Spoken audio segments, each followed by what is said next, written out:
Buenos días.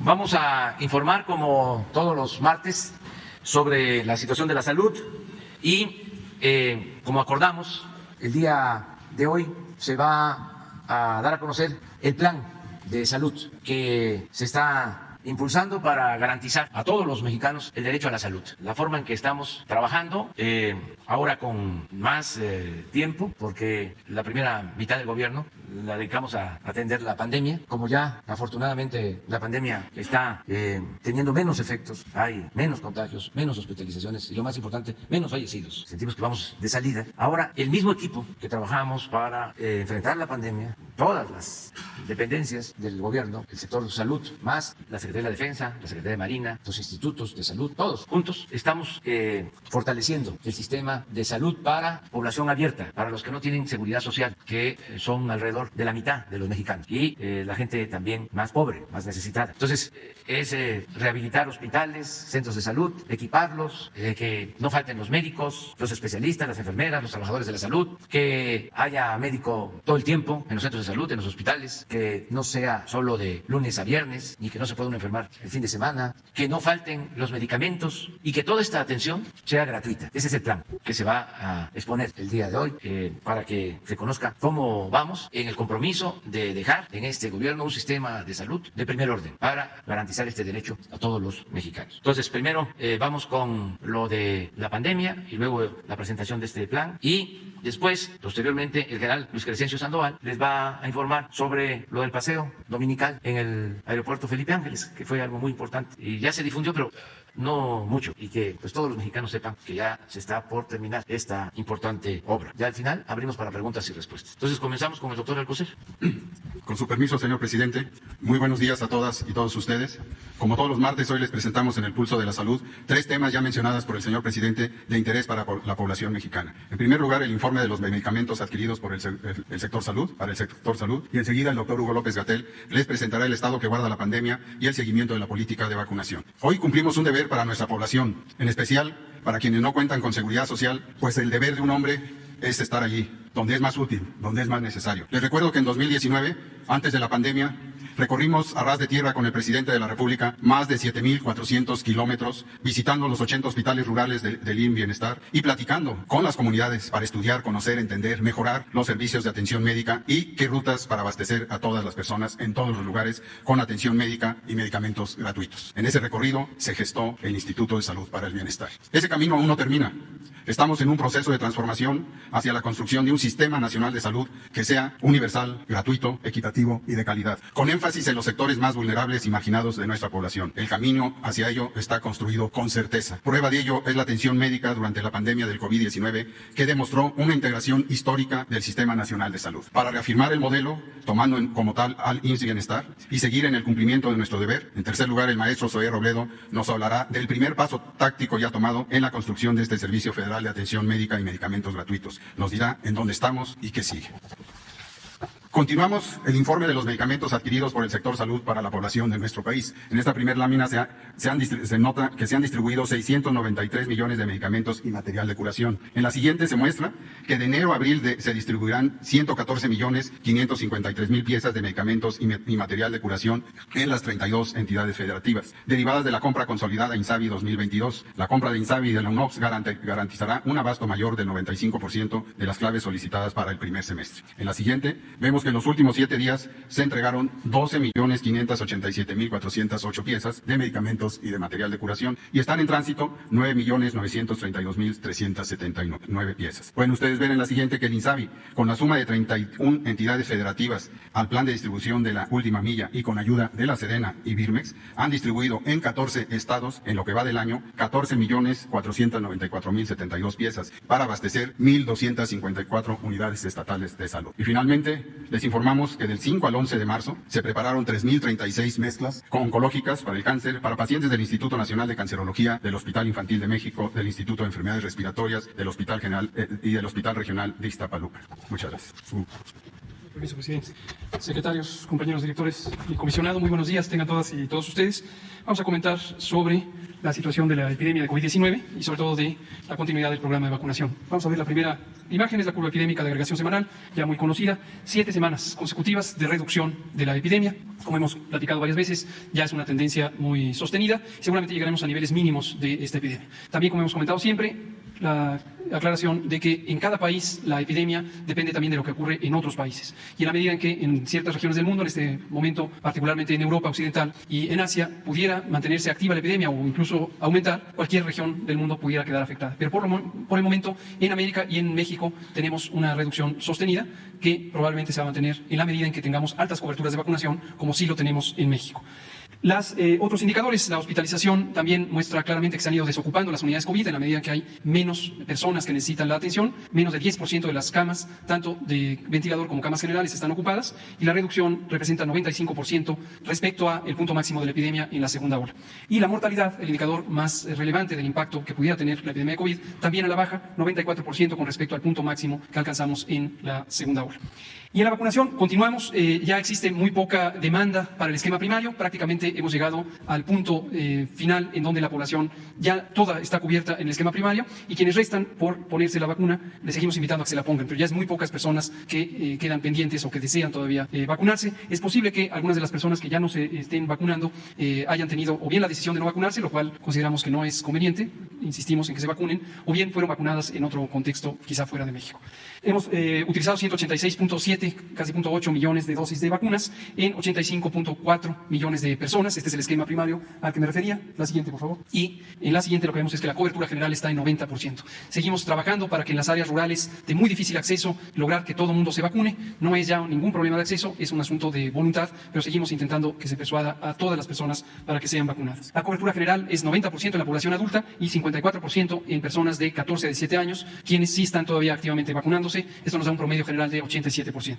Ahora, con los refuerzos avanzamos a una velocidad todavía importante, 71% de cobertura en personas de 60 años y más, 48% en personas de 40 a 59 años y 62% en personas de 30 y 39. Próximamente incorporaremos ya la estadística de personas de 18 hasta 29 años de edad para el refuerzo que están recibiendo. Y, como sabemos, hemos recibido la última 224.3 millones de dosis de vacunas. Tenemos suficiente vacuna ahorita para cubrir todas las necesidades de lo que está programado y estamos en un periodo bueno de baja en la epidemia y alta cobertura de vacunación, y eso es lo que deseamos. Muchas gracias. Muchas gracias, muy buenos días. Con su permiso, señor presidente, muy buenos días a todos y a todas quienes nos ven.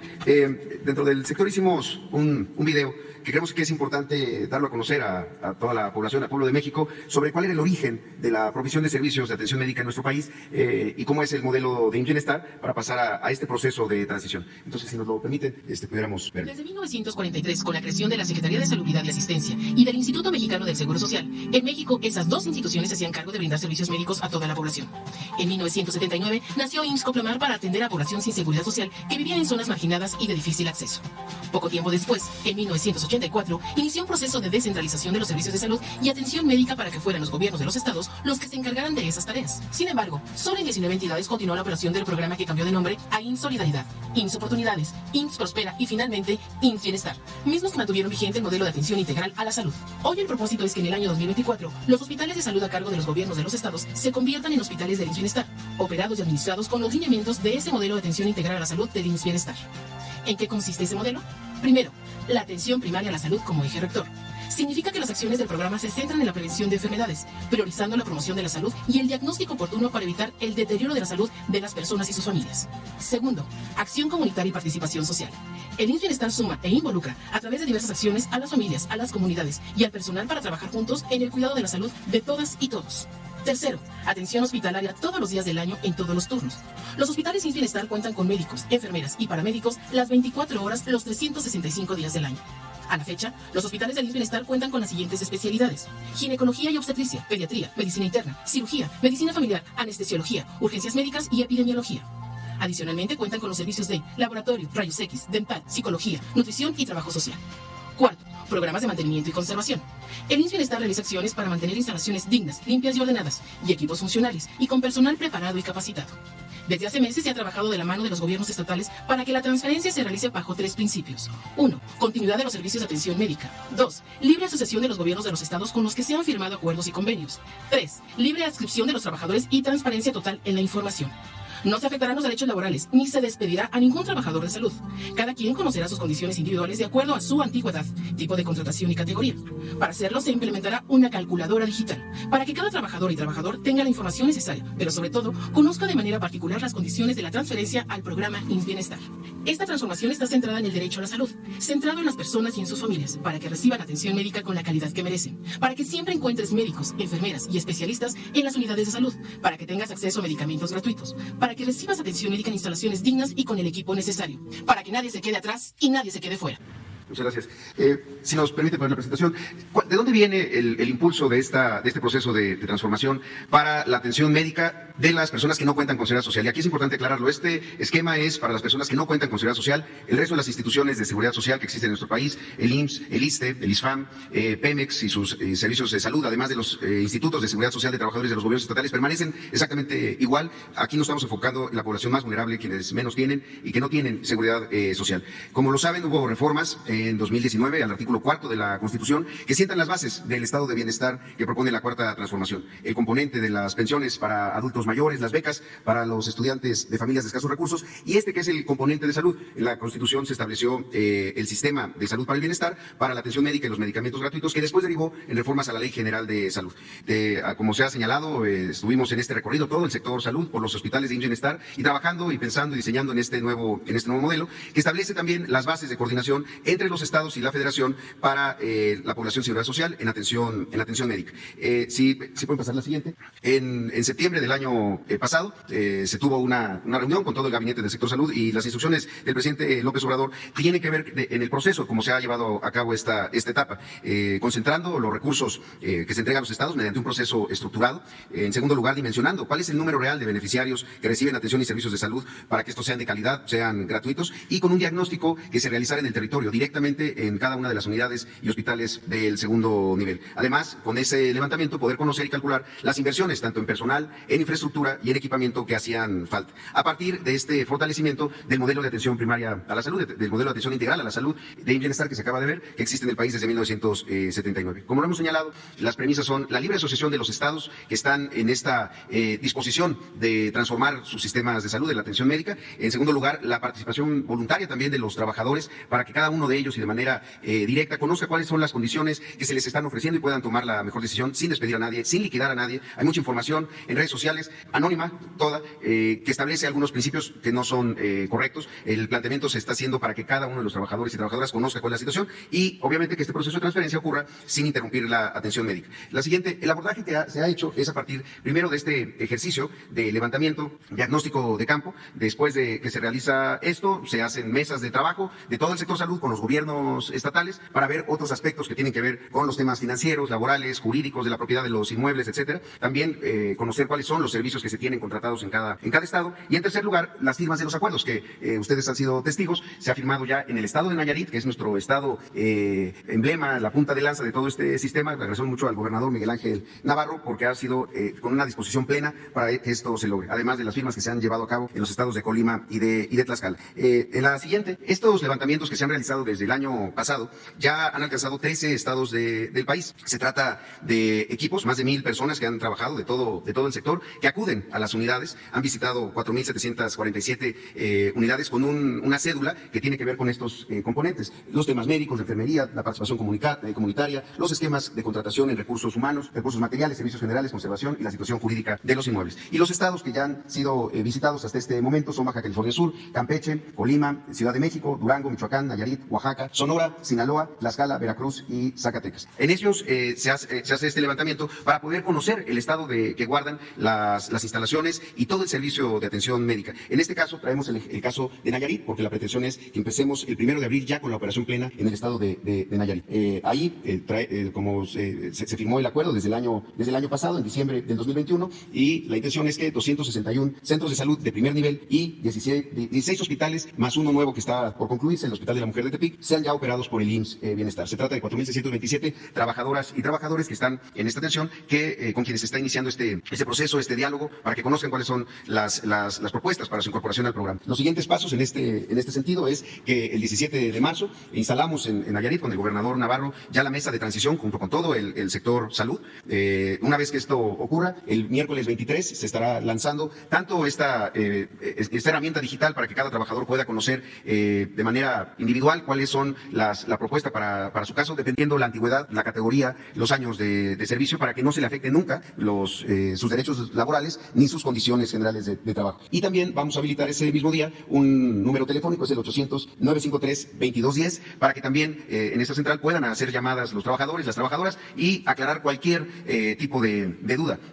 No queremos que la información sin intermediarios esté a la mano de los trabajadores, porque ellos son clave en este proceso de transición. Y de la misma manera se está planteando celebrar encuentros, asambleas informativas directamente con los trabajadores, donde puedan aclararse absolutamente todas las dudas que puedan tener. Para darnos una idea de cómo está funcionando esto, en el caso de Nayarit, como ejemplo, si podemos pasar a la siguiente, ¿qué es lo que nos encontramos en Nayarit después de este levantamiento? Estas brechas, este análisis establece cuáles son las brechas del sistema estatal de salud de Nayarit para que pudiera tener lo mínimo indispensable para estar igual que el programa, con el número de especialistas que tiene el programa Bienestar, en todos los turnos, en el trabajo de enfermería, equipamiento, infraestructura y desde luego el tema de abasto de medicamentos. Como pueden ver ahí, en el caso de Nayarit, encontramos un déficit de 1,629 trabajadores y trabajadoras. Es decir, hacen falta contratar a 1,629 trabajadoras y trabajadores, ya contando incluso a los que están contratados de manera temporal. Es decir, son plazas que no existen y que son necesarias para que los hospitales puedan operar en todos los turnos, matutino, vespertino, los 2 turnos que hay por la noche y también los fines de semana.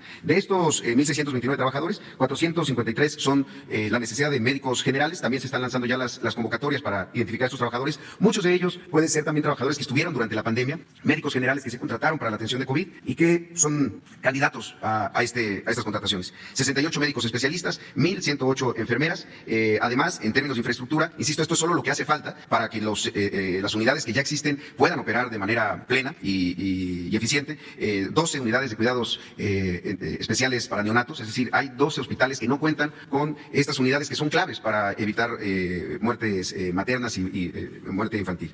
Hace falta un quirófano, aunque en el caso de Nayarit, de 25 quirófanos que tiene el sistema estatal de salud, 15 están funcionando. Esos que no están funcionando tienen que ver con falta de equipamiento. También una sala de expulsión, servicios de urgencia que no se cuentan en un hospital, 3 salas de choque, hace falta 24 consultas de especialidad en la consulta externa, 15 peines de laboratorio, 3 residencias médicas y 66 ampliaciones de camas sensables. Además, en la parte de equipamiento se identificó la necesidad de 5 ultrasonógrafos, 16 unidades oftalmológicas, 16 unidades de anestesia intermedia, 5 ultrasonógrafos básicos, 16 campímetros computarizados, 16 unidades de anestesia básica, 32 ventiladores adulto pediátrico, 32 ventiladores para neonatos, además de 16 refractores automáticos, 80 carros rojos que son para las salas de choque en los servicios de urgencias también en el primer nivel, 16 esterilizadores de vapor para poder hacer los procesos de limpieza del instrumental, 48 cunas de calor radiante, 16 lámparas quirúrgicas que hace falta sustituir, 16 equipos de rayos X y 386 camas clínicas hospitalarias. Muchas de estas camas ya cumplieron su vida útil o están en camillas en la hospitalización, se necesita hacer esta inversión. Y además también en el primer nivel, que es instrumental más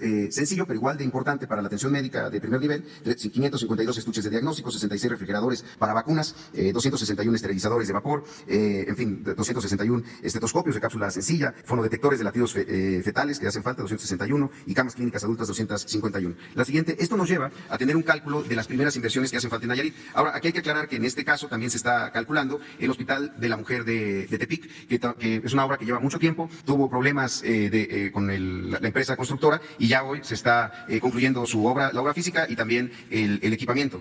También se van a hacer falta sino equipar 30 camas de hospitalización de ese hospital, además de la unidad de cuidados intensivos neonatales. Si vemos, estas son las inversiones para el caso de Nayarit, en términos de la nómina adicional a la que ya se cuenta, insisto, esta es la nómina adicional para poder mejorar los servicios de salud.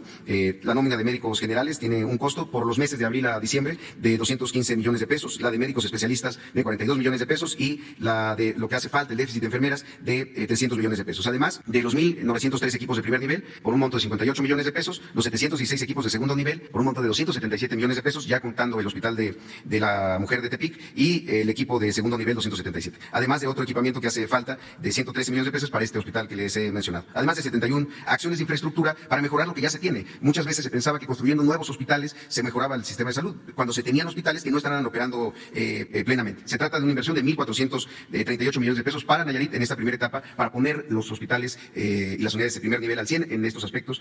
También hay que señalar el abasto de medicamentos. El cierre del 2021 se cerró con 78% de abasto, pero ya para el primer trimestre se tiene garantizado arriba del 96% y así se piensa mantener en el resto de los meses. Solamente para finalizar, tenemos algunos, ¿por qué se necesitaba intervenir en Nayarit? Estos son algunos ejemplos de lo que se encontró en el levantamiento. Este hospital de la mujer que inició su construcción en 2005 y no ha podido atenderse un parto en ese lugar. Había que intervenirlo en todos los aspectos, desde lo jurídico y ahora la obra física y el equipamiento. El Hospital Integral de Tuxpan es una obra que está detenida desde el año 2021 y que también se incorporó a este diagnóstico. O el quirófano del Hospital Mixto Jesús María, además un hospital extraordinario, que de los primeros que empezaron a incorporar temas de medicina tradicional, partería, pero que tiene hoy un quirófano inhabilitado por daños en el hospital que no han sido atendidos. La siguiente, también hay zonas de atención en este mismo hospital que están en un deterioro importante. O el Hospital Básico Comunitario de Las Varas, que esto era muy común, hospitales básicos comunitarios de 12 camas que se instalaban, pero nunca llegó el equipo. Entonces, pues la población ahí tenía un quirófano, pues sin el equipo que hace falta. O de Hospital Puente de Camatlán, que también el quirófano pues ahora está siendo utilizado para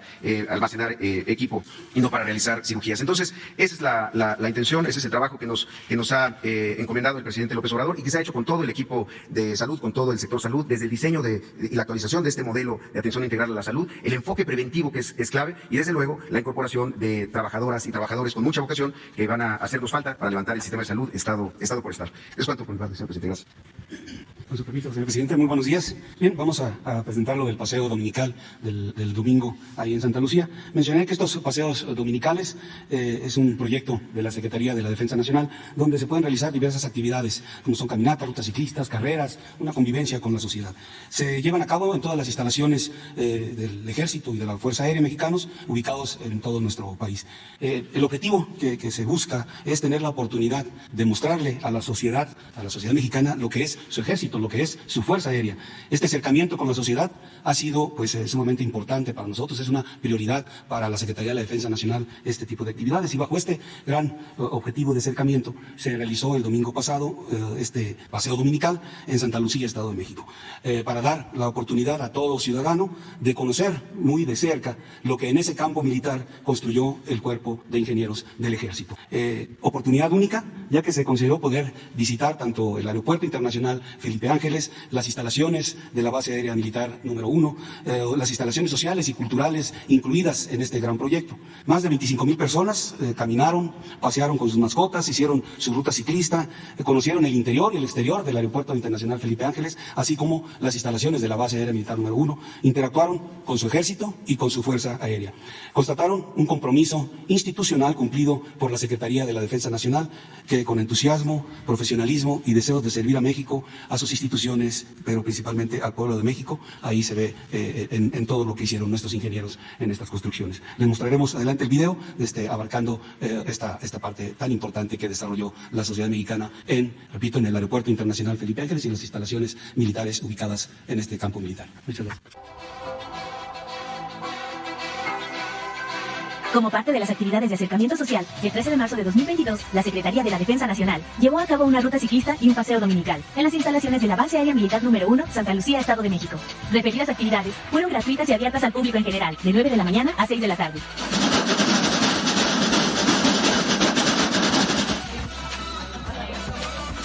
Se contó con la asistencia de 25.258 participantes, de los cuales 16.553 realizaron el recorrido en bicicleta y 8.705 a pie. Se instalaron módulos con las siguientes actividades interactivas: pista de adiestramiento canino, mini pista del soldado, exhibición de vehículos blindados, simulación con paracaídas.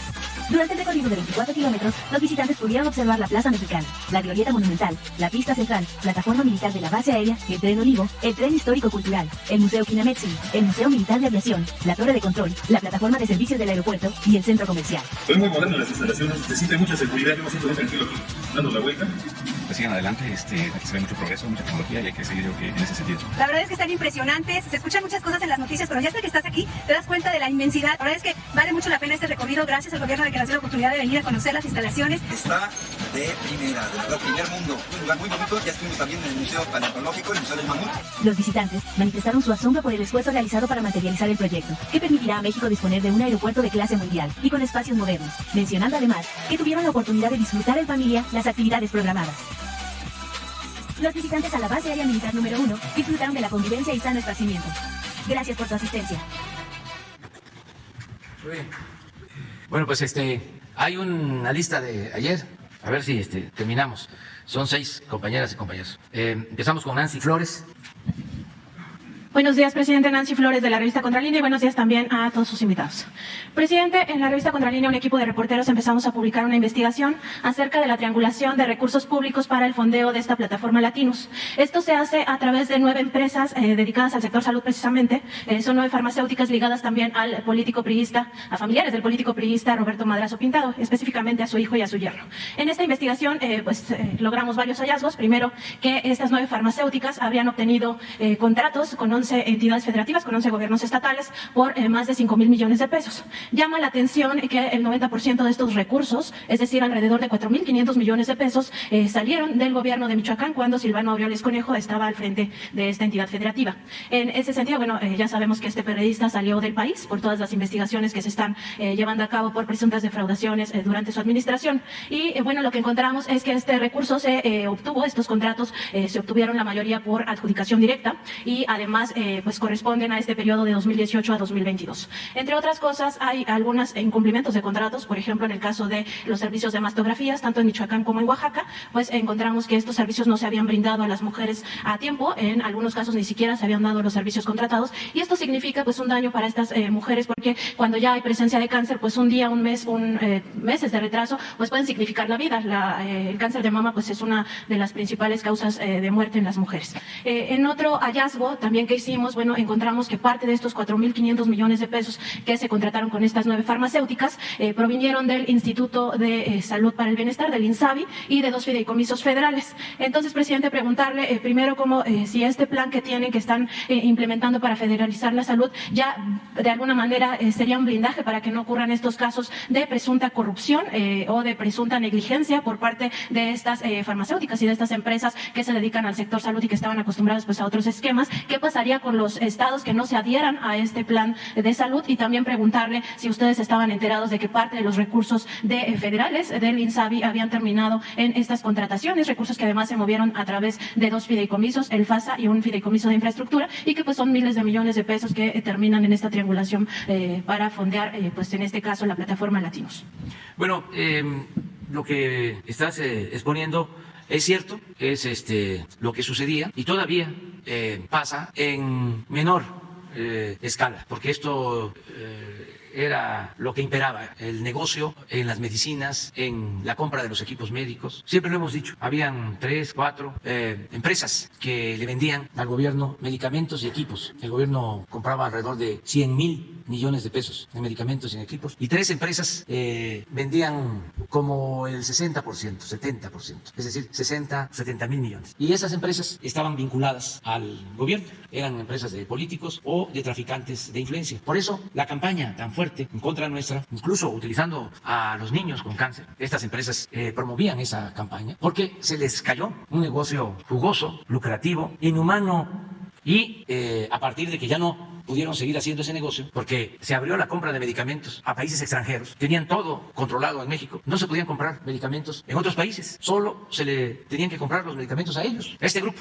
de intermediarios, de distribuidores de medicinas y de equipos. Entonces, nos costó muchísimo acabar con este monopolio porque estaba muy enraizado, como un cáncer.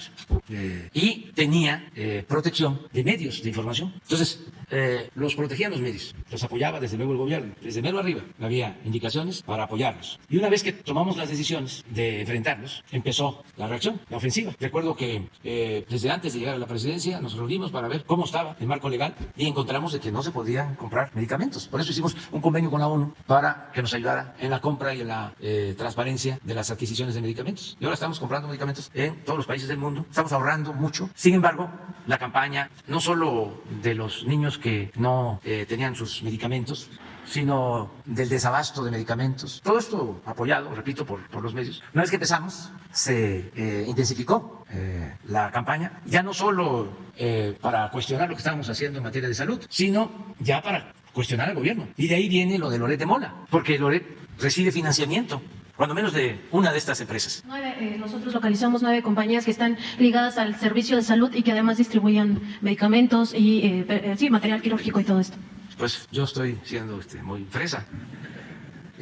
Hablo de una y tú dices 9. Pues sí, y así empiezan todas esas campañas de desprestigio en contra del gobierno. Por eso queremos que Loret dé a conocer cuánto gana, cuáles son sus bienes. Pero no solo Loret, sino todos estos periodistas que actúan como mercenarios, que se dedican a golpear para defender a grupos de intereses creados, para defender la corrupción. Son defensores de la corrupción. Pero cuando hablan de Claudio X González y su equipo, yo no digo que son mexicanos en defensa de para combatir la corrupción. Son mexicanos en favor de la corrupción. De eso no tengo duda. Y manejan muchísimo dinero porque están muy molestos, enojados, porque se les acabaron los negocios jugosos que hacían al amparo del poder público. Saqueaban, robaban, con la complicidad de la mayoría de los medios de información, con honrosas excepciones, para no generalizar. Por eso los periodistas honestos, con ética, se deben de sentir muy orgullosos. Cruzaron el pantano y no se mancharon. Y no era fácil, porque durante todo el periodo neoliberal era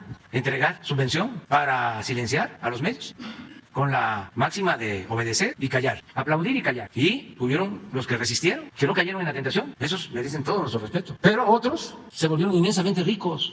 Mansiones, departamentos en el extranjero, hasta yates. Periodistas que recibían y siguen recibiendo dinero para defender al régimen de corrupción, de injusticias, de privilegios. Por eso sigo convocando a que todos demos a conocer nuestros bienes. Yo tengo menos bienes que esos periodistas. Si comparo lo que tengo con la gente más humilde, soy un potentado. Pero si comparo lo que tengo con lo que poseen algunos periodistas, pues soy un pobre, porque es increíble lo que tienen. Y no estoy hablando de las empresas. Ahí sí soy del grupo que más quiero, el de los de pobreza extrema, en comparación con los machuchones, ¿no? Aunque no todo el que tiene es malvado. Hay gente que ha hecho su patrimonio con esfuerzo y trabajo y de conformidad con la ley y merece respeto. Y el empresario que invierte y corre riesgos y genera empleos merece respeto. Nosotros estamos en contra de la riqueza malavida, del influyentismo, de la corrupción, de este tipo de cosas. Antes, no solo estos periodistas famosos, los corruptos en general no perdían ni siquiera su respetabilidad. Hasta se les ponía de ejemplo. En algunos casos se les decía a los hijos: estudia para cuando seas grande seas como don fulano, un reverendo ladrón. El cambio ahora es no permitir eso, estigmatizar la corrupción. Nada de que es delincuente solo el que se roba una bolsa, una cartera, el que se roba un cilindro de gas, el que se roba la ropa que quedó tendida en el patio, el que se roba un pavo, una gallina. Así era antes, ratero. Y los delincuentes de cuello blanco, los grandes ladrones, repito, ni siquiera perdían su respetabilidad. ¿Y cuánto daño le han hecho al país? Entonces, por eso hay que seguir insistiendo. Y no me enoja de que nos ataquen. Tengo un escudo protector, mi autoridad moral. Y eso me da autoridad política. Y por eso los puedo enfrentar. Si no, ya me hubiesen hecho papilla o minilla de peje. Presidente, en este caso también el tema es que, dos contratos se incumplieron. Uno de ellos precisamente en Michoacán, que tiene que ver con esta empresa Movimedical, SADCB. En ese caso se había contratado un convoy de mastografías y no dieron el servicio. Y en el caso de Oaxaca, pues incluso la Auditoría Superior de la Federación reportó ya un daño patrimonial por 16 millones de pesos, porque tampoco se dieron los servicios de mastografías a las personas que debían de obtener este estudio médico. Y en el caso de Michoacán, ese contrato era por 400 millones de pesos. Entonces, preguntarle si basta con esta federalización del sistema sistema sanitario para que se evite que en el futuro los gobiernos caigan en este mismo, digamos, pues contubernio o posibles hechos de corrupción y qué va a pasar con los estados que no se adhieran a este sistema de federalización. Es muy importante tu pregunta. Yo desde hace tiempo sostengo que si acabamos con la corrupción, terminamos de desterrar la corrupción y en especial la corrupción en el sector salud, con el mismo presupuesto nos alcanza para mejorar la infraestructura de salud, tener los centros de salud, los hospitales bien equipados, los 3 turnos de médicos, de especialistas, que ahí es donde vamos a tener más problemas, porque estos tecnócratas irresponsables y corruptos abandonaron la educación pública y no tenemos los médicos que requiere el país. Y el déficit mayor está en los especialistas. Pero estamos buscando la forma de que no falten los médicos, los especialistas. Y vamos a tener todas las medicinas. Y me preguntaban que si va a ser gratuito solo el cuadro básico. No, gratuidad completa. En medicinas, en estudio, en todo lo que tiene que ver con la salud. Garantizar el derecho a la salud. Entonces, si no hay corrupción, alcanza el presupuesto. Ya tenemos además los recursos para este plan. Claro, estamos hablando con los gobiernos estatales y ya la mayoría ha aceptado la federalización, porque esto significa que esos 2 fideicomisos a los que haces mención se mantengan, pero el recurso se traslade para el financiamiento del plan de salud. O sea, tendríamos que llevar a cabo una modificación a la ley de coordinación fiscal y como vemos que eso no se va a hacer pronto y puede obstaculizarse su trámite por nuestros adversarios, que están en el no, a todo. Entonces, sin necesidad de esa reforma a la ley de coordinación fiscal, solo con un convenio que firmen los gobiernos estatales, en donde esos recursos los van a transferir al Fondo para el Financiamiento del Plan Nacional de Salud, con eso basta. Lo que ya aceptó el gobernador de Nayarit y otros gobernadores, pero me dio mucho gusto que el doctor Miguel Ángel Navarro fue el primero en decir: yo participo en la federalización de la salud, porque esto va a significar un mejor servicio de salud para el pueblo de Nayarit, y así va a ser en todos los casos. Y si hacen falta recursos, los tenemos. No va a haber ningún problema. Ahora, nada por la fuerza, todo por la razón y el derecho. Es voluntario, lo mencionó en su exposición Zoé. Si hay estados que no quieren participar, pueden continuar con el mismo sistema de que se les entreguen los recursos de las participaciones federales para salud. Cuando hablas de que en estas empresas el INSABI utilizó recursos, es que se los entregó al estado de Michoacán. Sí, son las participaciones y se entregaron directamente por el INSABI y por estos 2 fideicomisos. Sí, y porque tenemos la obligación de entregarles los fondos para que ellos atiendan la demanda de salud y ellos ya contratan a las empresas. Hay casos en donde no quieren porque tienen estos compromisos políticos con las antiguas empresas o las empresas que predominaban en el periodo neoliberal. Entonces quieren seguir comprándoles a las mismas empresas y tienen pues acuerdos, hay componendas, pero en la medida de que va a ir federalizándose el sistema de salud, nos vamos a ir dando cuenta quiénes no van a participar y ya los ciudadanos de esos estados estoy seguro que van a pedir cuentas, que informen quién está vendiendo los medicamentos, a quién le compran los equipos. La transparencia es una regla de oro de la democracia. Entonces imagínense que el presupuesto de salud o una parte del presupuesto de salud se utiliza para publicidad y para pagarle a Loret de Mola y a otros. Claro que está mal eso y ojalá y Loret aclare de dónde obtienen los fondos. Ya ustedes, por lo que estás expresando, ya hicieron la investigación, pero sería bueno que ellos aclararan, que dijeran cómo tienen financiamiento y lo mismo, cuánto ganan, porque el periodismo en el periodo neoliberal se convirtió en una de las empresas más lucrativas de México y eso debe tener molestísimo a Daniel Cabrera y a los hermanos Flores de Magón y a Filomeno Mata y a todos los periodistas que arriesgaron su vida para luchar por la justicia, por la libertad, por la democracia, por la defensa de la soberanía. Ahora que los diputados de Europa hacen este cuestionamiento, ¿no?, injerencista, son esos mismos periodistas famosos los que se lanzan en contra de nosotros. Ya nada más voy a terminar con una foto. ¿Ya? No, ¿Todavía? Ah, bueno. Pues tenemos ya el presupuesto, no tengo el dato exacto, pero imagínense si son nada más en compra de medicamentos 100,000 millones, aunque ahora hay ahorros, más la rehabilitación de hospitales, de centros de salud, equipamiento, la contratación de médicos, de especialistas. Yo creo que Nayarit puede servir para tener una idea, a ver si exponen lo que Zoé aquí comentó. Lo del presupuesto, aun cuando esto es lo adicional, ¿verdad? Sí, lo adicional. Lo adicional a lo que actualmente ya se invierte. Pero si esto es lo adicional en Nayarit, pues imagínense cómo va a invertirse en el Estado de México, en la Ciudad de México, en los otros estados, Jalisco, Nuevo León, que son estados con más población. Entonces, Para que tengan una idea, cuando se decidió comprar las vacunas, se utilizaron alrededor de 45,000 millones de pesos, solo para vacunas. Entonces, yo calculo, en términos muy generales, que nos va a significar una inversión de alrededor de 200,000 millones de pesos. El dejar el sistema de salud, ¿cómo lo estamos imaginando? Presidente, también como parte de esta investigación periodística que hicimos este equipo de reporteros, estamos publicando una segunda entrega donde pues ya entre los hallazgos que encontramos pues tiene que ver con estas 13 propiedades que tiene el periodista Carlos Loret de Mola en la Ciudad de México. Estas son por un valor superior a los 100 millones de pesos y pues solamente en la Ciudad de México. En este sentido, presidente, el periodista, gran periodista de guerra, Ryszard Kapuscinski, un periodista polaco que ya falleció, en su libro Los cínicos no sirven para este oficio, decía que no existen los periodistas ricos, que cuando una persona tiene la aspiración de obtener riqueza, de generar riqueza, pues tiene que buscar otra profesión, porque en el periodismo lo que indica que haya dueños de medios o directivos o opinadores o reporteros ricos, significa que detrás de eso hay corrupción. Y no puede haber sectores abstraídos de la fiscalización de la sociedad. Hay 4 principios básicos de ética periodística que no pueden ser, que no podemos renunciar a ellos, son irrenunciables. Uno de ellos es la búsqueda de la verdad, el otro es la independencia, el otro es la responsabilidad social y el otro tiene que ver también con la honestidad.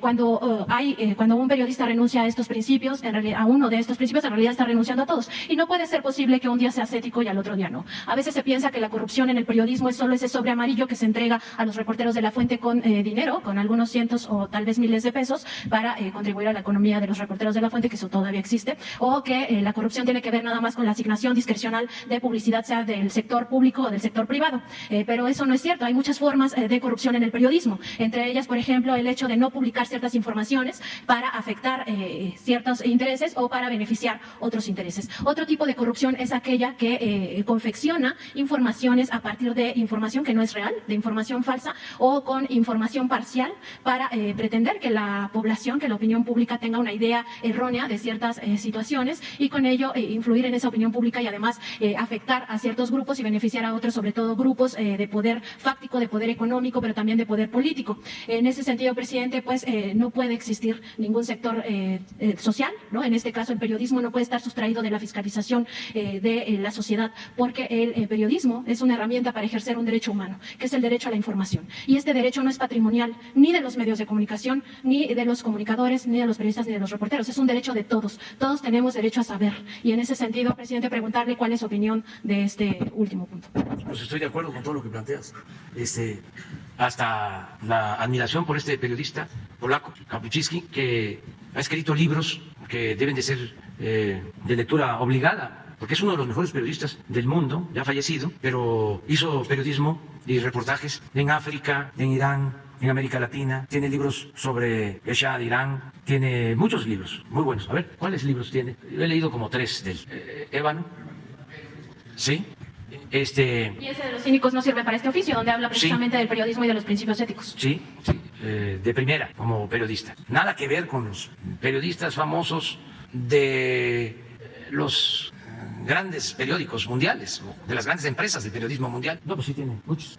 Sí, pero sí es un ejemplo de periodismo. Sí, y yo espero que, bueno, hay muchas mujeres y hombres jóvenes que están formándose y haciendo un nuevo periodismo en México. A partir de esto, no hay periodismo que trafica, negocia la libertad de expresión. Utilizan la libertad de expresión para negociar, para traficar. No usan la libertad de expresión para defender causas justas, defender al pueblo. Nosotros nunca vamos a perseguir a ningún periodista, ni vamos a reprimir a nadie. No le voy a pedir nunca al director de un periódico, porque además eso es inmoral, de que quite a un periodista incómodo. No, ahora que no aparecía Loret, yo quería que apareciera en W, porque si no, iban a decir de que ya lo estábamos censurando. ¿Qué lo vamos a censurar? O sea, que siga su camino.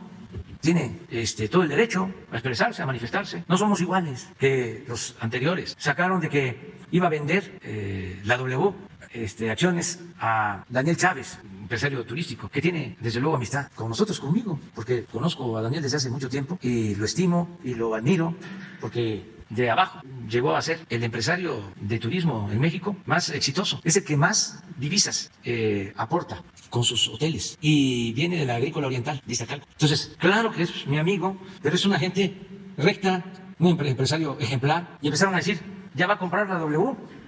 y va a correr a Loret de Mola. No. Creo que hasta lo aclaró Daniel, que no tiene que ver nada. Y nosotros no queremos que nos toquen ni con el pétalo de una rosa. Igual cuando Ciro, que no salía, como Esleiva. Yo decía, no, que salga, porque si no, van a decir que nosotros estamos presionando a el dueño, Olegario Vázquez. No es Raña. Sí, que es una buena persona también. No, nosotros no tenemos nada que ver con eso.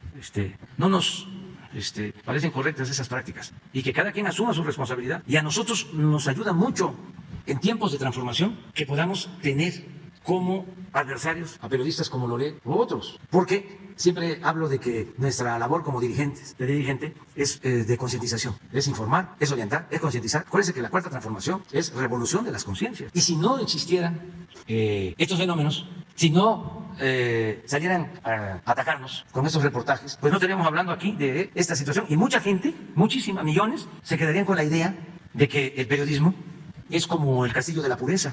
Entonces, tenemos oportunidad de confrontar y decir, pues fíjate que este señor gana 3 millones de pesos mensuales. ¿Ustedes creen que eso lo sabían los mexicanos? No.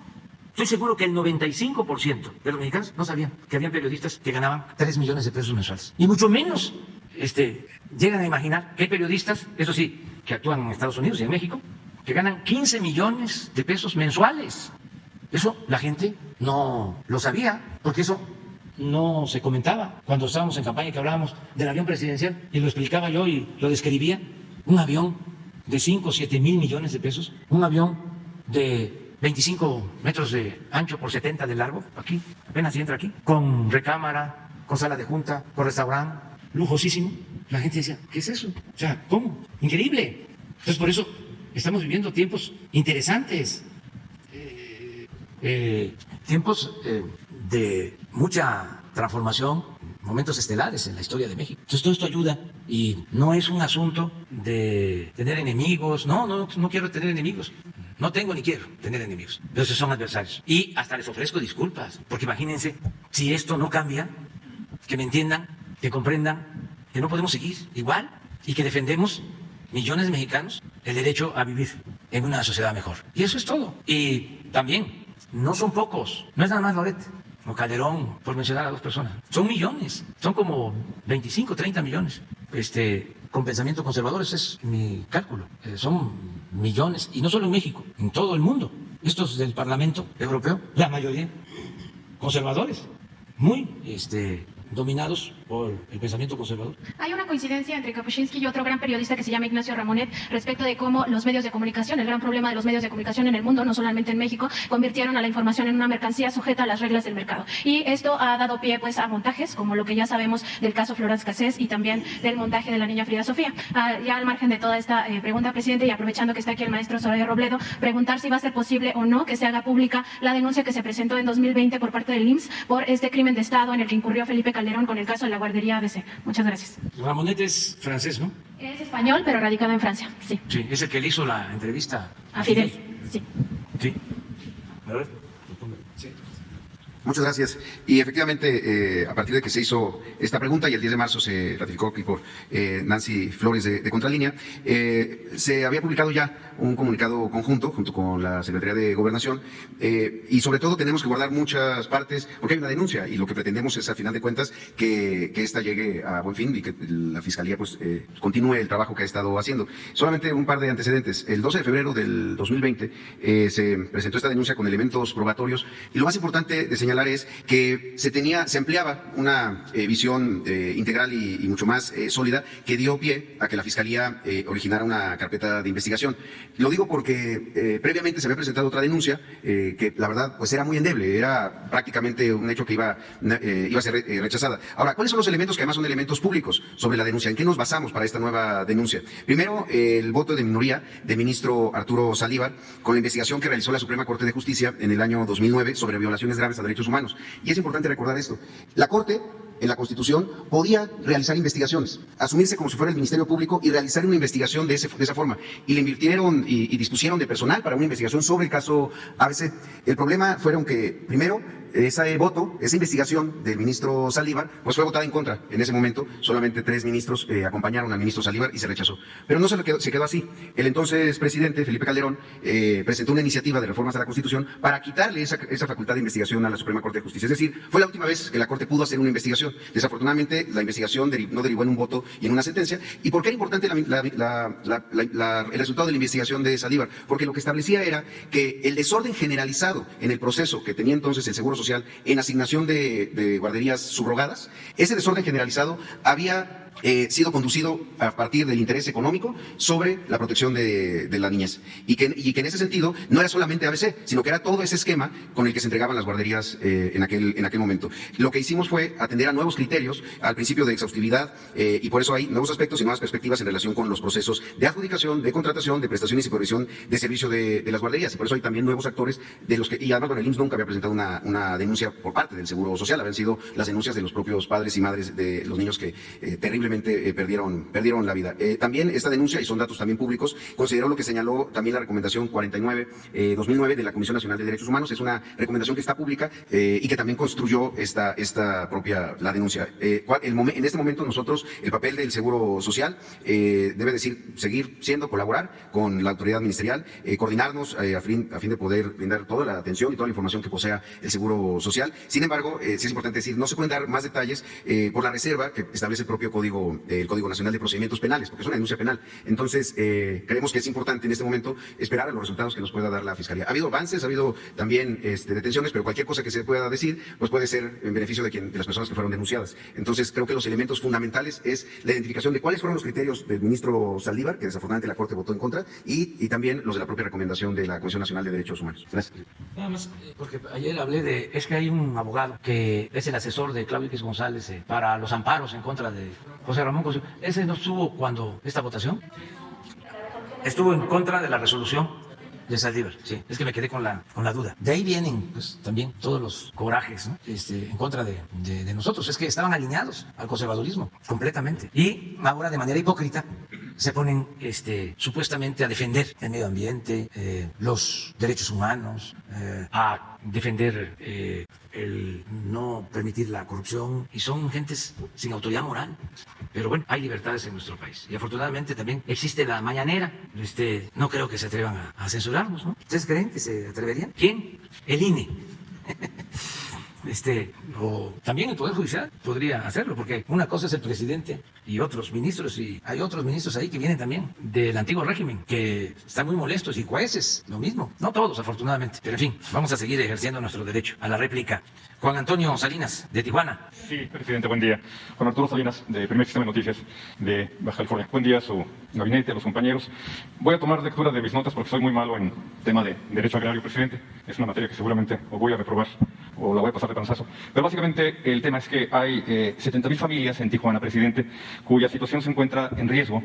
Estas familias viven en zonas, fraccionamientos de muy escasos recursos, y por una situación, por un decreto presidencial que favoreció justamente a algunos ejidos, el ejido Rojo Gómez, Tierra y Libertad, Francisco Villa, han sufrido amenazas de despojo. Estas familias ya tenían asentados allí decenas de años.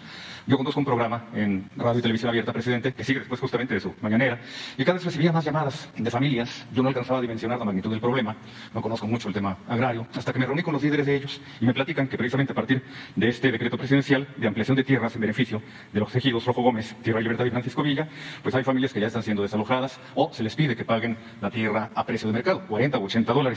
En mis apuntes, presidente, los ejidatarios advierten que pues estas familias tienen que desalojar. Le reitero, se trata de los fraccionamientos Terrazas del Valle, 1 y 2, Morita, 1, 2 y 3, Morita 1 y 2, Maclovio Rojas, así como Lomas del Valle, que en su mayoría, como les señalo, habitan terrenos desde el 89 a la fecha, fueron ya asignados, pagados y hasta titulados en su momento. Hoy estas familias están en la zozobra, piden su intervención en este sentido, porque pues advierten que ya empiezan a ser desalojados. La anterior problemática la relacionan también con los asentamientos humanos de las colonias 3 de Octubre y Camino Verde, y ya entregué yo el día de ayer, ya ve que también el día de ayer estuve presente, presidente, a Leti, algunos documentos que ellos le hacen llegar. Muy bien, vamos a verlo.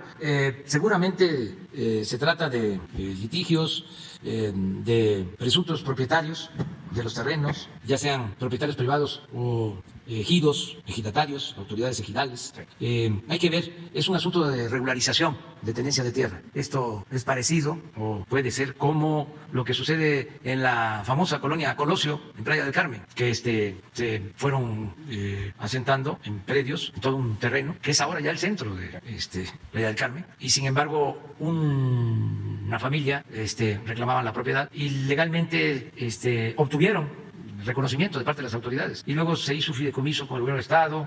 El caso es que hasta ahora, con el apoyo también del gobierno del Estado, estamos regularizando y ya estamos entregando escrituras a los poseedores de los predios, quienes tienen la posición legítima desde hace mucho tiempo. Y eso les da mucha tranquilidad. Es algo de lo que debe de hacerse ahí. Hay que investigar cómo está la situación legal y nosotros ayudamos a través de la Secretaría de Desarrollo Urbano, que tiene que ver con la regularización de la tenencia de la tierra. Le vamos a pedir a Román Meyer que se ponga en comunicación contigo a través de Leti, que le expliques y que él vaya con el procurador agrario allá a Tijuana. Él sabe, ya debe tener antecedentes porque ha estado trabajando allá, precisamente en colonias populares. Ha estado trabajando.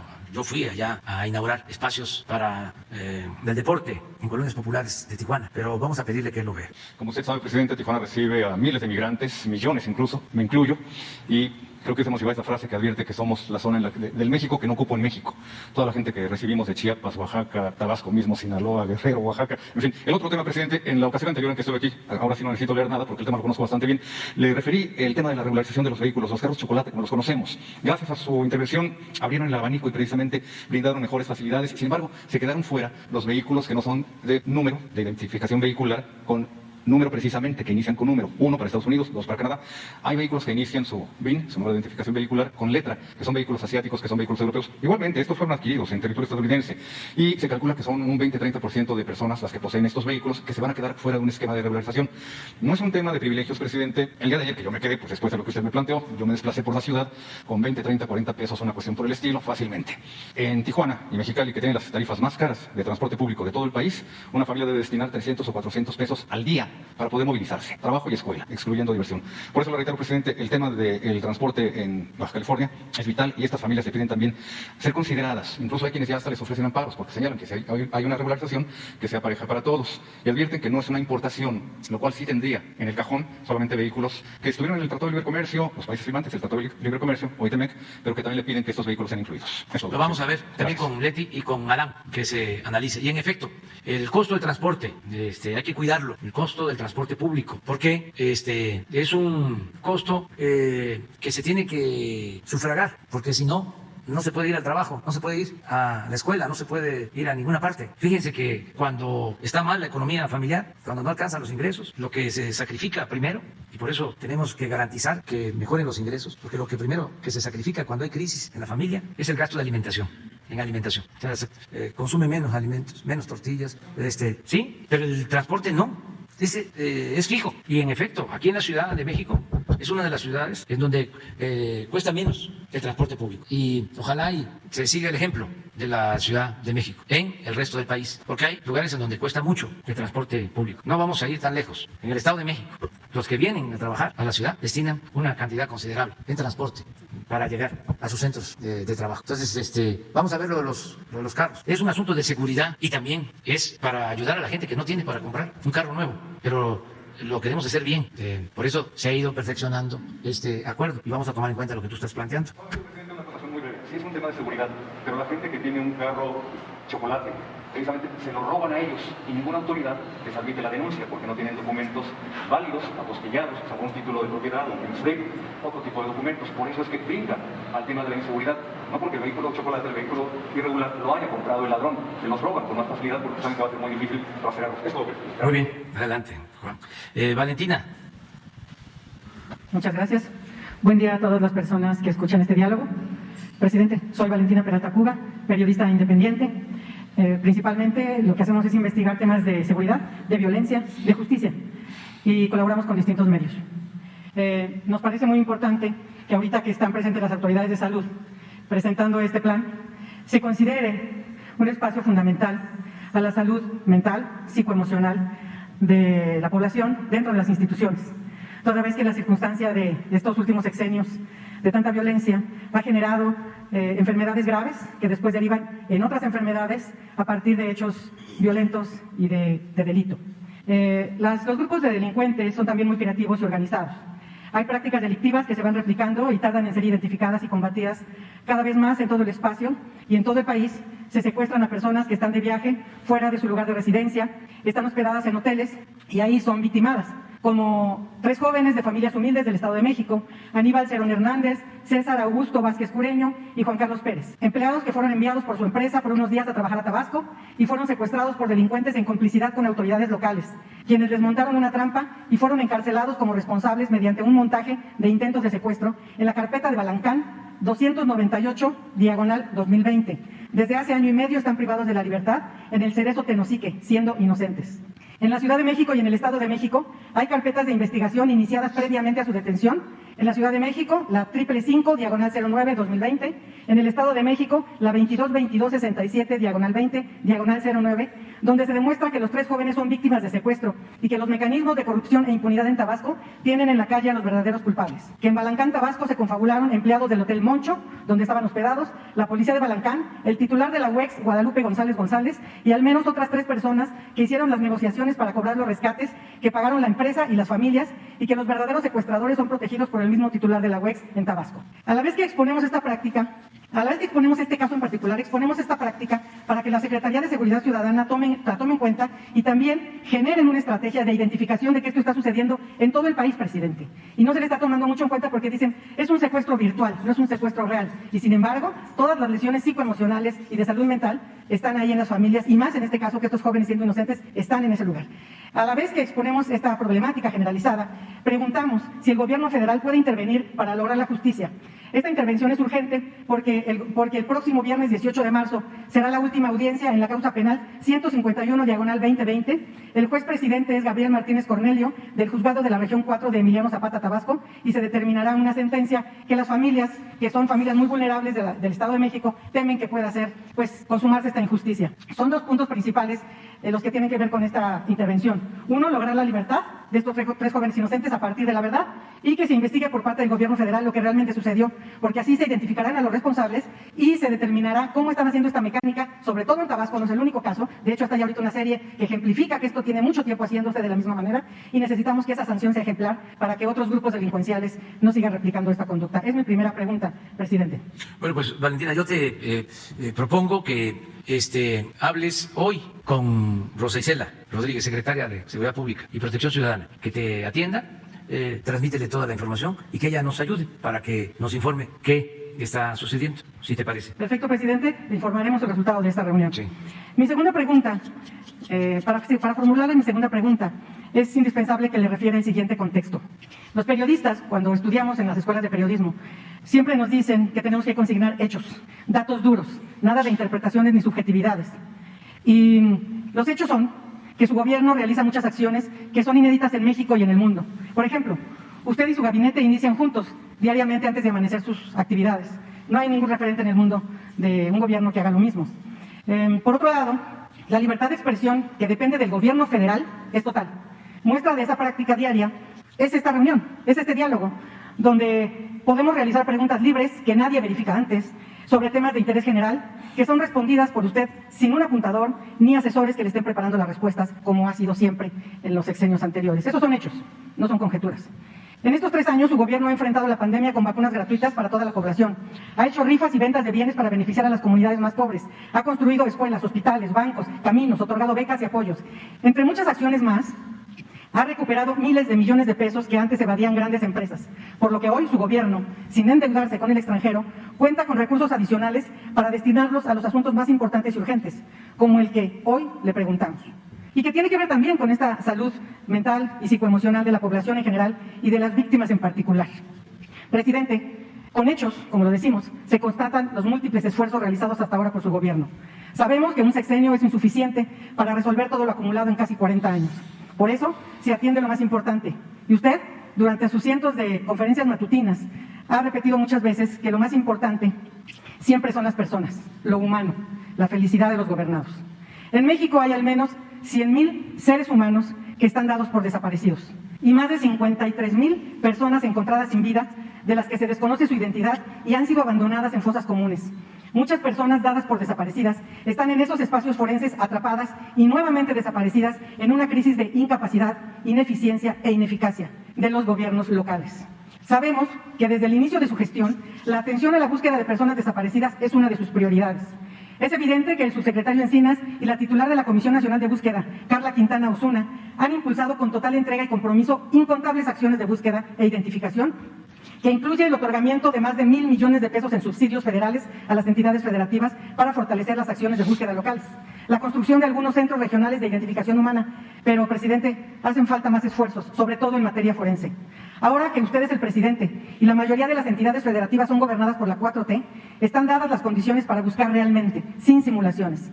En otras condiciones, nadie nunca más lo va a hacer. Hoy es el momento de las familias de personas desaparecidas.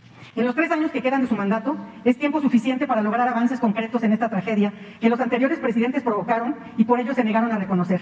Hoy esos grupos que en su momento protegió, armó y empoderó García Luna, siguen desapareciendo a seres humanos en México. En este mismo salón, presidente, usted recibió a las familias que buscan a sus seres amados y se comprometió con ellas en repetidas ocasiones a que no habría límite de recursos, que su gobierno destinaría todo lo necesario para atender y enfrentar este fenómeno atroz y buscarlos con todos los medios a su alcance. Por eso, presidente, es indispensable hoy atender de forma inmediata la crisis forense con el enfoque de búsqueda masiva con fines de identificación. Los gobiernos locales tienen acumulado el rezago de al menos 53,000 seres humanos sin vida y sin identidad en fosas comunes y servicios forenses que no se perician por falta de recursos y de voluntad política, ya que hasta ahora la facultad de identificación corresponde a las fiscalías. La Federación no se puede meter legalmente si las fiscalías no generan esa voluntad de poder identificarlos. Y los servicios forenses están rebasados, no pueden hacerlo con sus capacidades instaladas, ni siquiera logran atender la demanda ordinaria, menos el rezago acumulado por años. Ahí es donde solo puede resolver el gobierno federal, porque este es un fenómeno nacional y no hay manera de que lo hagan de manera individual. Se está obligado a la coordinación de instituciones y de gobiernos, sobre todo para el cruce de información y de bases de datos, se necesita un repositorio nacional que no existe. Se puede empezar con las entidades federativas donde se cuenta con toda la voluntad política y humanitaria, como por ejemplo en la Ciudad de México, donde la jefa y el secretario de Gobierno han mostrado compromiso incondicional con el tema y además se necesita con urgencia, porque en la Ciudad de México hay más de 14,000 personas en las fosas comunes del Panteón de Dolores y en el Instituto de Ciencias Forenses hay miles de muestras biológicas archivadas sin procesar. No se les ha obtenido el perfil genético, siguen pendientes por falta de recursos, por lo que no se puede realizar una confronta y saber si las personas que están dadas por desaparecidas y están siendo buscadas por sus familias las tienen sepultadas en su fosa común. En el Estado de México hay un promedio de 8,000 y los demás estados también están en situaciones similares. La única forma de resolver es actuar con la intervención decidida del gobierno federal ahora que usted es el presidente. La pregunta es si usted destinará los recursos suficientes para realizar las propuestas que el subsecretario Alejandro Encinas ha hecho públicamente desde el año pasado y consisten en construir un Centro Nacional de Identificación Humana.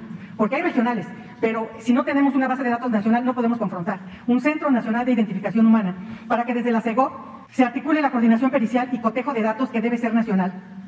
Y el resguardo de estas personas también debe estar bajo este enfoque federal, así como impulsar y fortalecer la intervención del Mecanismo Extraordinario de Identificación Forense, conocido como MEIF, que ya inició su operación hace pocos meses, mediante el grupo coordinador integrado por 7 personas expertas. Son 2 iniciativas, presidente, que de iniciarse este año con la Fuerza Federal, permitirán a miles de personas desaparecidas regresar a sus casas en pocos meses. Lo único que necesitan para realizarse es la instrucción presidencial para destinar los recursos y la gestión política en las entidades federativas, al menos en las gobernadas por Morena. Si hay un tema, presidente, que une a toda la población en México, más allá de filias y fobias, es este, donde todas las personas desean que las familias encuentren a sus seres amados desaparecidos. A lo mejor no vamos a encontrar a todos, porque algunos estarán fuera del alcance, pero estos 52,000 seres humanos están ahí en las fosas, sabemos dónde están, solamente están esperando que la cerrazón de las fiscalías se haga a un lado y se privilegie lo humano. Le preguntamos, presidente, si además de impulsar la especialización de las fiscalías y las comisiones de búsqueda locales, usted apoyará estas iniciativas que propone el subsecretario Encinas. Y también, aunado a esta pregunta, puede convocar a este espacio al subsecretario Encinas, a la comisionada Quintana y al grupo coordinador del MEIF para que expongan a toda la población a detalle la importancia y alcance de las propuestas y sus planes. Bueno, pues te propongo algo, Valentina. Mira, el jueves es el informe de seguridad. Van a estar aquí todos los miembros del gabinete. Va a estar Rosa Isela, que para el jueves informe sobre lo de Balancán, lo de los jóvenes que van a ser sancionados o no. El viernes hay tiempo, de ahora al jueves, para que ella investigue, se ponga de acuerdo contigo y nos informe aquí sobre ese asunto. Y lo mismo te propongo que el jueves, después de tu amplia exposición, venga Alejandro Encinas el jueves con Carla y que nos digan qué están haciendo y qué más se puede hacer para identificar cuerpos de desaparecidos. Te adelanto que no hay ninguna limitación económica, ellos lo saben, que para estas necesidades, estas demandas tan justas y humanas, no hay límite. En cuanto a presupuesto, tenemos recursos para atender estas demandas. Pero ya, según tengo información, se está trabajando. Sin embargo, si hace falta más, de acuerdo a lo que tú estás planteando, que el jueves nos planteen qué necesitamos hacer para aprovechar este tiempo que nos falta, que no son 3 años, son 2 años y medio. Por eso estoy contando los días. Ahora, resulta que tenemos que avanzar, como decía Juárez, que avancemos a prisa para que hasta donde lleguemos quede la raya y que si toco madera regresan los conservadores, triunfan los reaccionarios, que les cueste trabajo retrogradar, hacer retroceder lo que se avanzó. Entonces vamos a pedirle a Alejandro y a Carla que vengan el jueves y te invitamos a ti para las 2 cosas que planteas. Muchas gracias, presidente. Sí, de acuerdo. Y tiene usted razón, sí se está avanzando. Hemos seguido puntualmente todas sus acciones. Se está avanzando más de lo que se avanzó en los sexenios pasados, que fue prácticamente nada. Sin embargo, ustedes tienen tantos temas importantes que atender que no se puede ver a detalle. Por ejemplo, la institución que rige todo el tema de búsqueda, según la ley general en la materia, es la Comisión Nacional de Búsqueda. Y nosotros tenemos entendido, tenemos el documento, donde ya desde el año pasado solicitaron 300 plazas y no se les autorizó ni una. Donde las plazas que tienen no son de estructura, donde 15 personas son las que tienen que atender prácticamente todos los espacios de todo el país. Es insuficiente. Entonces, qué bueno que nos reitera que no hay límite en esto, porque deberíamos reenfocar las necesidades específicas de esta institución, que si se construye y se solidifica como lo exige la circunstancia y lo exige su encomienda, seguramente en estos 2 años y medio que todos también estamos contando día a día, vamos a tener resultados sólidos. Muchas gracias, nos vemos aquí el jueves. Muy bien. Raúl, te vas a quedar. O sea, te quedaste en la rayita. No. Mañana, tú eres el primero. Sí, porque ya, es que tengo una reunión con todos los gerentes de las refinerías que están desde anoche reunidos porque estamos definiendo sobre una estrategia a partir de que está aumentando el precio del crudo y estamos rehabilitando las refinerías para avanzar más en el propósito de la autosuficiencia y de no aumentar los precios de los combustibles. Lo vuelvo a decir, no van a aumentar los precios de las gasolinas, del diésel, del gas, de la luz. No van a aumentar en México, a pesar de la nueva crisis provocada por la invasión y la guerra en Ucrania. Entonces, vamos a seguir manteniendo esos precios y por eso la reunión con los gerentes de las 6 refinerías, con el director de Pemex, Octavio Romero Oropesa, y con Rocío Nale, la secretaria de Energía. Que seguir avanzando. Miren, cuando llegamos al gobierno, solo estaban operando 2 refinerías de las 6 y tenemos operando ahora las 6 y estamos ahora operando al 76% de su capacidad. Y lo que queremos es mejorar su capacidad productiva, producir más gasolinas, más diésel y también menos combustóleo. Por eso se están modernizando las plantas y se están construyendo 2 coquizadoras, que son las que se utilizan para sacarle al combustóleo gasolina. Y esto no solo es más rentable, sino menos contaminación. Entonces estamos trabajando en eso. Cada gerente de las refinerías tiene su programa, se les está apoyando para que no le falten los recursos para la rehabilitación de plantas y que no padezcan de burocracia, se actúe rápido y también que se cuide la seguridad de los trabajadores. Estamos en eso, es como un taller y me toca ahora reunirme con ellos porque me van a entregar sus conclusiones de todo el plan de refinación hasta el 2024. Entonces eso es lo que voy a ver. Y luego vamos a tener otra reunión, va a estar la jefa de gobierno, va a estar el gobernador del Estado de México, desde luego el secretario de la Defensa, los ingenieros militares, el secretario de Comunicaciones, porque estamos viendo todo lo que significa la construcción de las obras para llegar sin demora al aeropuerto, desde el tren que se va a terminar desde el aeropuerto Felipe Ángeles hasta Buenavista, hasta aquí al centro, la ampliación de la autopista México-Pachuca a 8 carriles, que va a estar terminada para el 21, y otras vías. Bueno, los distribuidores muy grandes que se están construyendo, vamos a revisar eso. Es que vi en el Face, hay unos memes de veras que ingeniosos, me hacen reír. ahora con lo de la respuesta a los diputados de Europa, salieron unos memes buenísimos. Pues me gustó más uno donde estoy con Jesús, así. Que le digo que eso es más diplomático, pero en fin, pero unos muy buenos, pero también los voceros no voceros, sino los conservadores, pues, que también tienen ingenio y pasión. Estaba yo viendo uno de ellos, que por cierto se denomina así, vocero, creo, y dice que el domingo fue al aeropuerto, y era domingo, y hice 2 horas y media del centro al Felipe Ángeles. Pues yo creo que se perdió el vocero, pero estamos procurando acortar el tiempo, la distancia. Acuérdense ustedes que se quería hacer el aeropuerto en Tizayuca. Hubo un debate si era Texcoco o Tizayuca. Yo era jefe de gobierno y pensaba que era mejor Tizayuca y no el lago. Después es que me di cuenta de que existía la base aérea de Santa Lucía, son más de 2.000 hectáreas. Entonces está más cerca que Tizayuca. Y entonces no les parecía lejos, ¿no? Porque pues están molestos por el nuevo aeropuerto, que está muy bien, pero de primera. Es de los mejores aeropuertos del mundo. Yo no he viajado mucho porque no acostumbro a viajar mucho, pero los aeropuertos que conozco pues, son buenos aeropuertos, y este nuevo aeropuerto está al nivel de los mejores del mundo. Y qué bueno que se abrió para que lo visitaran, porque ya una vez que se entregue, el 21, pues ya no se va a poder caminar por las pistas. Todo lo va a coordinar la Secretaría de la Defensa, porque pues ellos son los que lo hicieron. Por eso no voy a hablar, porque si no me van a querer cepillar los del INE. Vamos a estar el viernes, nos vamos el jueves en la tarde a Minatitlán. Sí, va a haber reunión de seguridad mañanera y conmemoración de la expropiación petrolera, porque es 18 de marzo. Entonces, de Mina vamos a hacer una gira por el Istmo para supervisar las obras del tren, los parques industriales. La ceremonia del 18 sí, con medios. Lo demás es supervisión, y vamos a estar en Salina Cruz, y luego vamos a supervisar en helicóptero la carretera de Salina Cruz a Oaxaca. Vamos a llegar a Oaxaca el 19 de la tarde. Se está haciendo ya un acuerdo en 2 comunidades, Sola de Vega y Coatlán, para resolver un problema de mucho tiempo que ha costado incluso vidas por límites de tierra. Son 10.000 hectáreas en disputa, y ya parece que hay un acuerdo. Vamos nosotros a ayudar a las 2 comunidades, a los 2 pueblos, para que se consiga la paz, y también porque por ahí pasa la carretera nueva que se está construyendo de Oaxaca a Puerto Escondido. O sea, son 2 carreteras muy importantes. Oaxaca al Istmo, que va a cortar la distancia también en 2 o 3 horas. O sea, se va a hacer de Oaxaca a Ixtepec, o a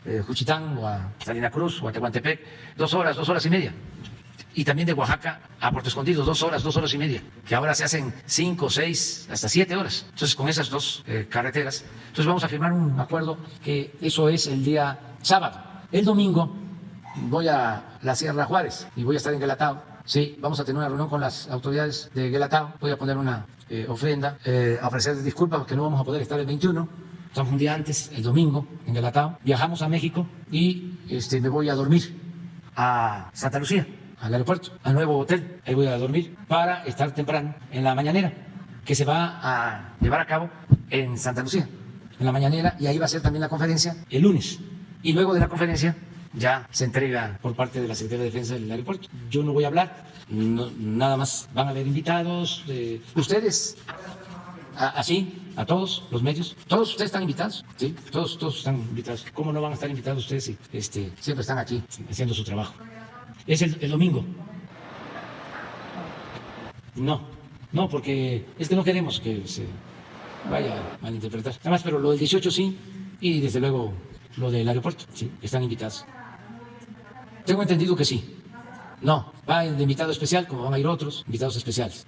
Pero sí, lo tenemos que invitar, o lo debemos invitar, porque él ganó. Puede ser que no le parezca a algunos o a muchos, pero él legalmente es el dirigente del Sindicato de Trabajadores Petroleros y tiene que estar ahí, porque el general Cárdenas, cuando expropia el petróleo, lo hace a partir de una denuncia de los trabajadores petroleros por las condiciones en que estaban o los tenían las compañías petroleras extranjeras. Entonces, es el sindicato petrolero el que motiva, impulsa y ayuda a sacar adelante la industria petrolera nacional, porque se fueron los directivos y técnicos extranjeros, y antes de irse lanzaron la maldición de que no íbamos a poder los mexicanos sacar adelante la industria petrolera y que íbamos a ir a buscarlos de nuevo, a pedirles que regresaran. Y los técnicos y los trabajadores petroleros mexicanos sacaron adelante la industria petrolera. Entonces, son los trabajadores, no solo en el petróleo, en todo, en la electricidad, en la educación, en la salud. No olvidemos la importancia del trabajo. Sin los trabajadores no avanzamos, no salimos adelante. Y afortunadamente tenemos